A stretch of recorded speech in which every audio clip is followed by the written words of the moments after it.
এই মুহূর্তে সবচাইতে বড় খবর, দমকল থেকে ইসলামপুরের দিকে যাচ্ছিল একটি ফোর হুইলার গাড়ি, আর ইসলামপুর থেকে দমকলগামী যাচ্ছিল বিএসএফ গাড়ি।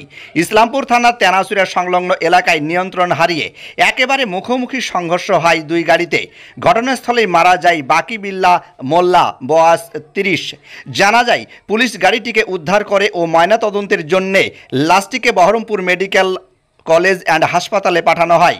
ওই ঘটনায় ব্যাপক চাঞ্চল্যের সৃষ্টি হয়। উল্লেখ্য, মৃত ব্যক্তির বাড়ি দমকল ব্লকের শাহবাজপুর গ্রামে।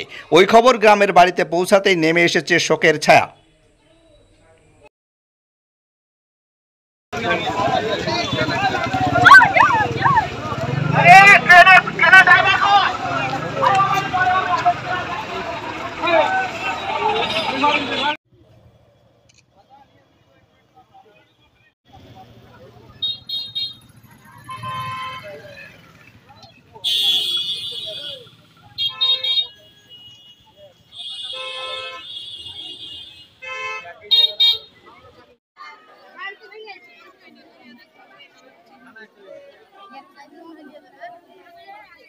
থানায় ছাপ্পা 40